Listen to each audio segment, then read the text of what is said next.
Kobe. And how I'm fat.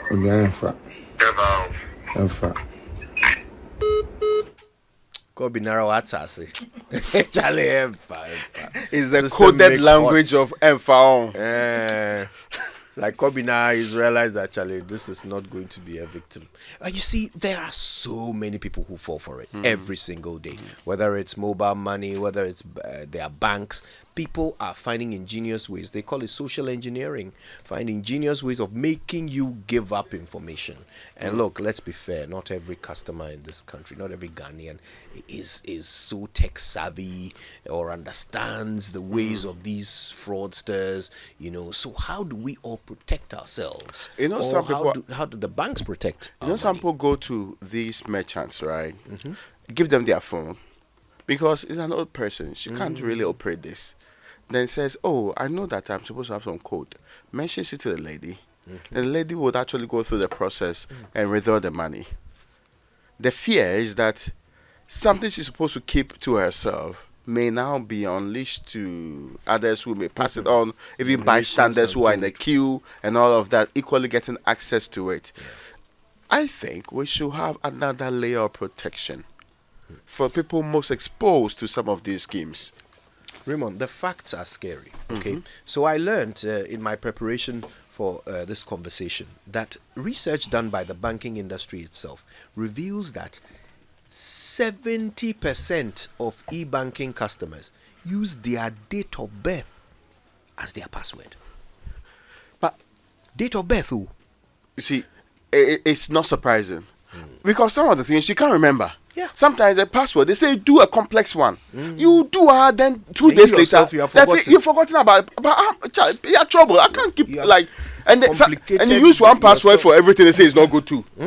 Even the iPhone sometimes tells you that it's not good to use one password for everything, and that your what is exposed. 7, 8, 9, 10 different. They say you should mix it with numbers, mix it with come on. Yes, and they have to be things that people cannot guess about you. But so the things I remember, the things I can guess easily. That's what becomes my password. Charlie, I'm just glad that Ransford Nana Addo Jnr. will be joining us for this conversation. Now, he's a fraud security and investigations specialist. He's the president of the Fraud Forum Ghana Association of Banks. Sorry, the Fraud Forum at the Ghana Association of Banks. He's also a lecturer at the National Banking College. Ransford, good morning to you. Good morning, Kojo. Good morning to our listeners. Yes, indeed. Raymond, good to see you. It's been a while. I hope you are doing well. Yeah, Ransford has got all the filler. We'll be getting into it right here on the Super Morning Show. I want to touch on something very quickly before we take a break, and then we'll come back and get into the full conversation. But Ray, let me ask you this. What do you think is the fundamental piece of information that a hacker needs from you before they can break into your e-banking account? He knows the answer. Trust me, it's not your account number. What do you think it is?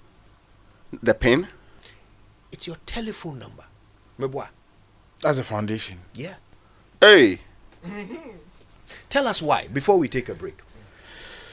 So, Kojo, the phone number today has become more than just something that we make calls with.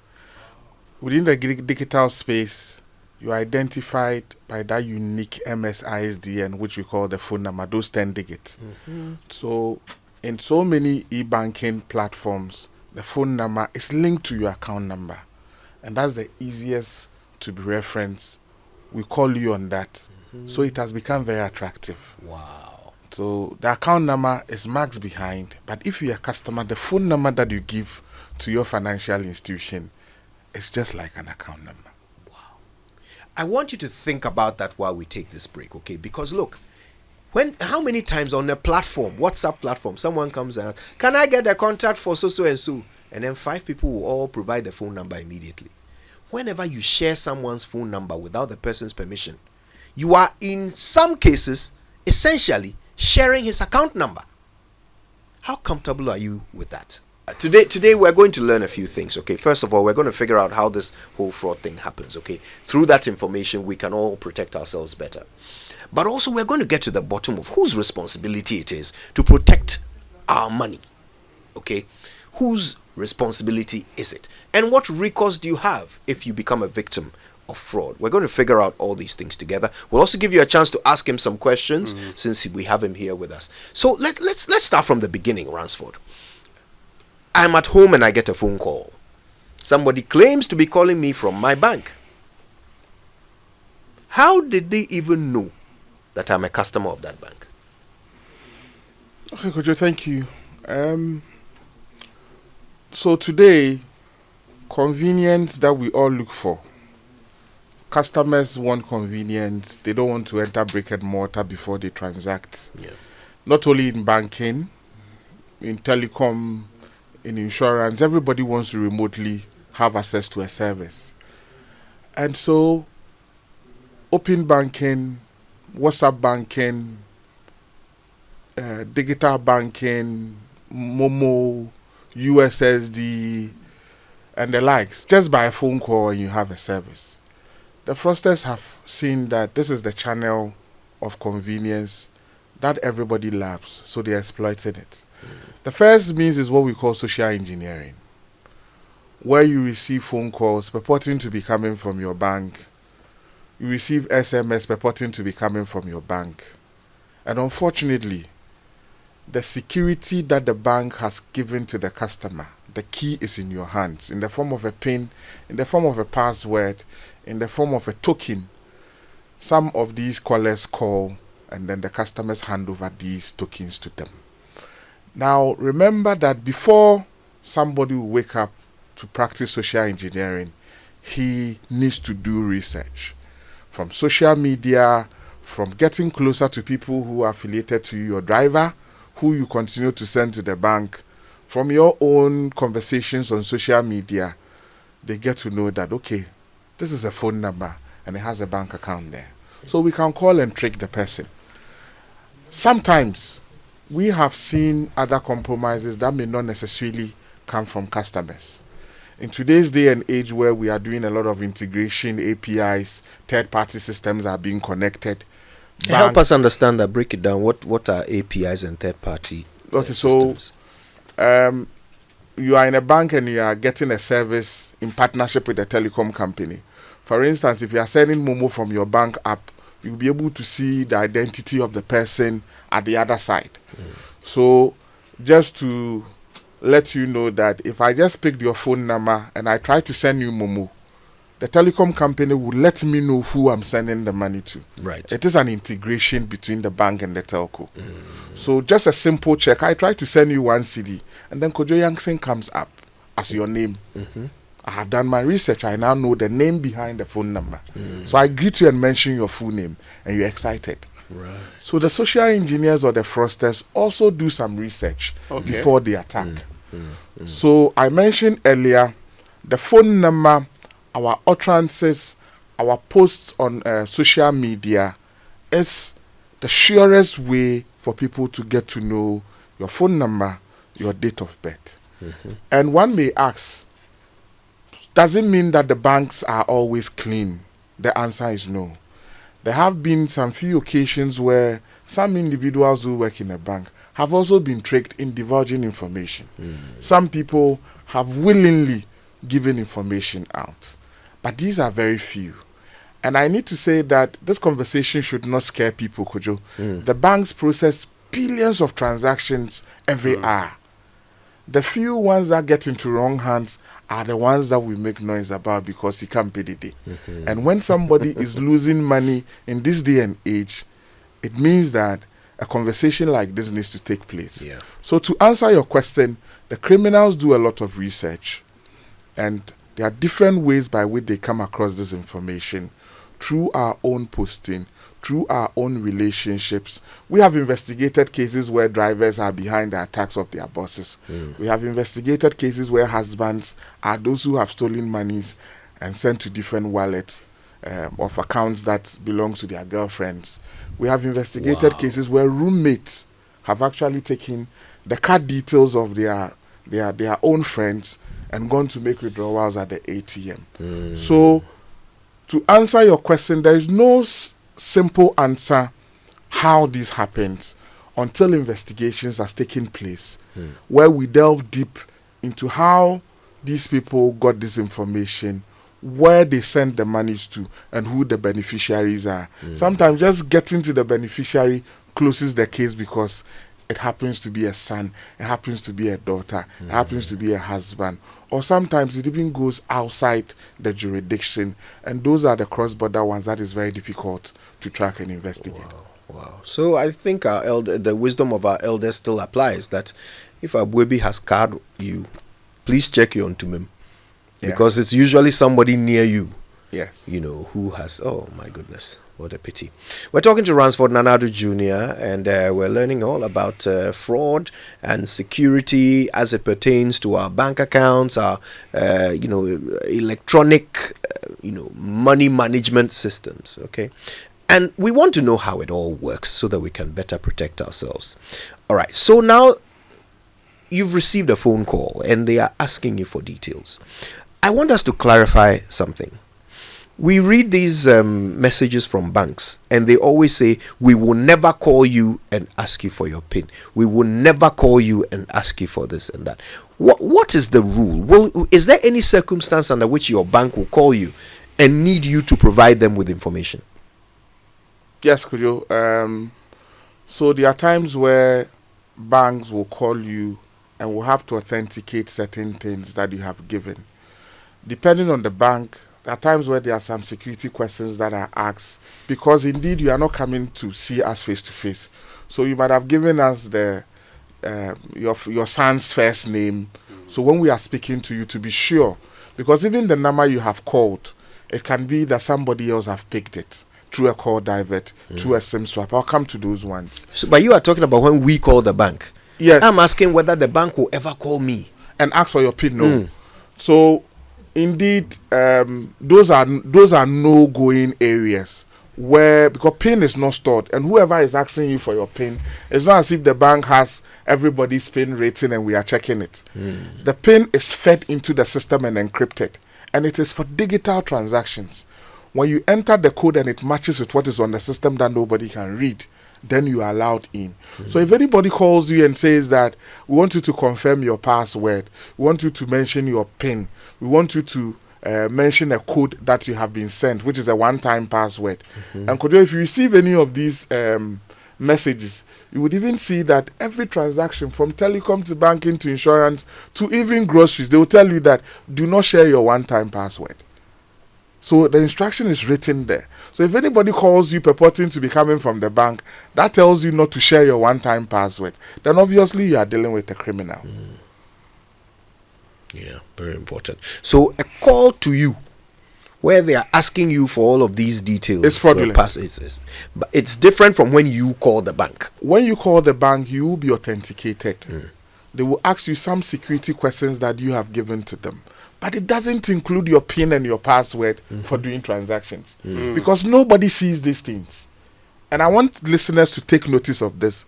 Passwords, PINs, and one-time password, the OTP that is sent for authentication. It's just like you going to open a bank account, putting money in there. The bank locks your account and gives you the key in the form of password or PIN that you sometimes choose or you select. The bank doesn't have any means of reading it and calling you to ask you to mention it to them. It is when you are interacting with the system that the system is not a human being to see your face physically. So it says that enter the password that you have chosen. And immediately you enter, the system allows you to transact. The PIN and passwords are not stored anywhere in any bank. So if anybody calls you that, mention it to me, no, you're heading towards trouble. Can it be exposed in the throes of a transaction? Depending on, let's say, the phone or the machine I used. So I'm trying to, let's say, pay school fees in London with my laptop, and I put in all these details. Can it be exposed? Perhaps because of what I'll be using the laptop for or anything else. Can it get to other people? It can be exposed. Okay. It can be exposed based on where you are transacting. Now, in one bank in a West African country, one day we woke up and we saw a lot of transactions and customers complaining. When we checked, there was a website that was very busy and somebody had cloned it. They had made a duplicate of it and requesting for card numbers, requesting for PIN, requesting for date of birth. And it's actually a carbon copy they were creating and doing fraudulent transactions with it. So indeed, you need to be careful which website you are inputting your details, because somebody may be creating a carbon copy where you think you are purchasing. I heard you mention pornographic sites and all that. It is one of the hottest areas where people's card and e-banking details are compromised. Gambling site is another one. So there are some places, not everywhere, that you go and transact and you go and enter these things. It may be exposed. Somebody might have also saved it on his laptop, because I cannot remember my password. So you actually get onto somebody's desktop and he has created a file called password. And in that password, there is internet banking username and password in there. Goodness. There is Momo pin in there. There is date of birth and everything, because they don't have the time in this hot age because to I have remember. an auntie who has done exactly that. Now, imagine if you send this laptop to repairs, and the guy who is fixing the laptop chances on this file. You have actually given your entire bank account to this person because you have saved this somewhere. And these things we are talking about, Kojo, it is not far from us. I'm happy you mentioned your auntie does it. Now, I went to a very busy ATM farm in this country, and I saw a man, an old man, he's about 65, looking at the side of the ATM. So when he finished transacting, I asked him what he was doing. I said, oh, now that I'm on retirement, my brain is weak, so I've written my PIN by this ATM. When I come, I just slot my card, I look at the side, but this is where I transact. I live just here. Now, so you can just imagine anybody thinking that, okay, so you've given, this is the only man who knows his PIN. He has actually written it with stone and scribbled it beside the ATM. And he's telling you, a stranger, about it. So I think this leads me perfectly to my next point. Look, let's not deny it. Even some of the most intelligent customers of banks are still vulnerable. Yeah. Because you see this idea that this analogy of the key, handing over them the key to them, that's not exactly how they see digital transactions. Yeah. They don't quite see it the same way. So there is a huge vulnerability. In fact, correct me if I'm wrong, but there is an astonishing statistic that the banking sector has discovered about people's PINs and dates of birth. Can you tell us about that? So this will excite you, because when I get to class and I do a poll and I ask them to be very honest, I ask them a simple question. How many of you have used your date of birth as your PIN to your Momo or your WhatsApp banking or mobile app or internet banking? And usually it's between 70 to 80%. And you can do this within Joy FM and find out that the easiest way people want to remember their PIN is by using their date of birth. So you would sit back and say that, okay, I think somebody has hacked into my bank account. I have never given my PIN to anybody. But that happy birthday that everybody is wishing you, that you've gotten to the 4th floor, it's on social media. So immediately you take over somebody's device. The first guess that any criminal will do is to go and attempt the date of birth. Now, this is something that a lot of customers will think that who has time to do it. But today, Kujo, we have seen that cyber criminals have moved from individualistic people to plan groups, to organize groups who have a lot of time. We arrested a couple of guys, and what we saw on their laptops, we were amazed. They have recruited business development people, they have recruited researchers, and they have an organogram. What? So what it means is that they wake up in the morning and all they are doing is following people on social media and gathering as much as they can. They get people into washing bays whose job is to make sure that when cars are brought for washing, take pictures of ATM cards back and front and send it to the headquarters for transactions to take place. That's the perfect definition of organized crime. Yes. So you get into a supermarket, you are shopping, and you hand over your card to the attendant. And then you are moving, busily shopping, and they take a picture of the front and back. And that is it. Online banking has started. Wow. So I wish we had more time to break these things down because what we see in our investigations, what we see in our trainings, and my engagement with people at PTA meetings and all that tells me that our awareness levels are very, very low. So if you went to a washing bay and you left your bag that has your checkbook, which has your account number anyway, it also has your business card anyway. It has your Ghana card that has your date of birth anyway. So what have you done? You have actually exposed your whole banking community to these guys who are washing your car. The laptop that you have sent to repairs, that you have all your details on your bank account in there, is also an exposure.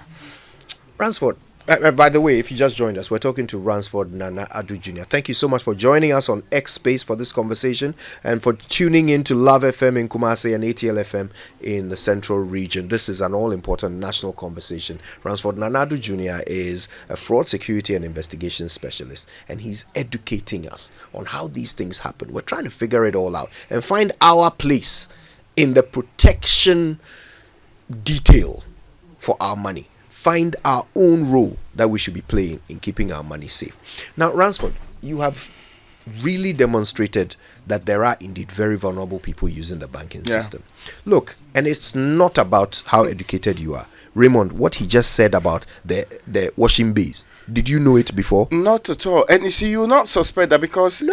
it's a safe place. You just Absolutely. and you don't think that a ATM few card minutes the is guy is lying going in to the clean car. your car, he will be scanning things and No. all of that. So And that's, you are sitting under the shed. Yeah. They are washing the car. Your ATM card is in there. Yeah. Wait, your passport And you're picture. not, so that's why sometimes you can never explain how that transaction happens. Yeah. You think you are very careful because, but really, I never lost this card. So this is the point I'm trying to make, Ray, and you've really illustrated it well.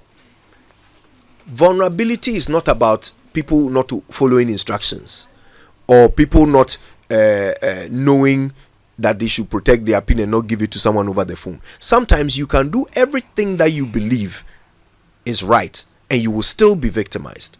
So when it happens, who should take responsibility for the protection of my funds? Either the retrieval of it or making me whole again, since it is not the customer's fault that they've been swindled. So, Kojo, this is a question that will have to be answered after we have gotten to the bottom of it. And that is where usually there's a problem because customers don't have the patience for any investigations to be carried out. But I need to be very quick to say that what we have mentioned is a simplified version of social engineering. There are more complex ones like that. Now, it cannot happen that there is an attack and 1, 2, 3, 4, 5, 6, 7, 8, 9, 10 customers calling from different branches across the country and it is one person's fault. No. Usually you would look at it, and as a good investigator from banking, you need to see what is the common point of compromise. What do they have in common? Maybe all of them might have visited a particular ATM on a particular day. So sometimes in our quest to say that, okay, give me my money, we may give you your money and the risk may be in your house. It may be that the same person who drove you to the bank to come and ask for your money is the same person who went to shop and bought things in UK with these items. So there was a case we investigated some time ago, and the man was very angry, a very known man, very angry, raining insult on all the bank staff. So whilst we were talking to him, the guys were investigating where these things were purchased from. And then we asked him, do you know this guy? He said, he's my driver. And we said, do you know he bought air conditioners, 2 of them, from your card? And then he sat up. He bought a 75-inch TV. He sat up. Whoa. So the card which is in his car is what the driver has been using to for spec shopping. his house. And to him, his card is with him. He's fine. Yeah. Because he hasn't misplaced his card. He hasn't been careless. So typically, when you conclude the investigation and realize that, say, sorry, these things were dispatched to a place that you know, it is your driver. There was one man, it was a son in US, who had bought laptops to sell. And it was only the destination that he said, I know that address, my son lives there. And we found out that it is not about Bank A or Bank B being weak, But investigations have shown that the person behind it is actually somebody sitting with you. If we investigate and it is something that is leading to a bank, quickly you'll be reimbursed, because money is so difficult to come by. And banks are interested in mobilizing deposits. So the worst thing that you want to happen is when you know that the fault is from you and you drag a customer's issue. No. But in a situation where it is pointing to the fact that the point of compromise or the beneficiaries are your relatives, no refund. And there are times we have also investigated and found out that the customers actually initiated the fraud and came for refund. Hey. Oh, really? Yes. I mean, I was coming to that part. To complete such a transaction, that's where they send you the OTP, right? Yes, the one-time password. But me, OTP comes to my number, which means that if I do not agree and put in the OTP number, the transaction will not go through. It won't go through. So how come these transactions go through? So Because if I'm not the one doing it and I receive the OTP on my phone, how come if I've not complied or allowed it or put in the figures and still it goes through? So this brings me to the next typology. The first one is either they will call you and you will mention it knowingly or unknowingly, thinking that you are talking to your bank. The second one, where they know that this person we are going to call and waste our time, he may even insult us. What they will do is a SIM swap attack, where they take over your phone number. Oh, I see. With the connivance of somebody at the telecom company.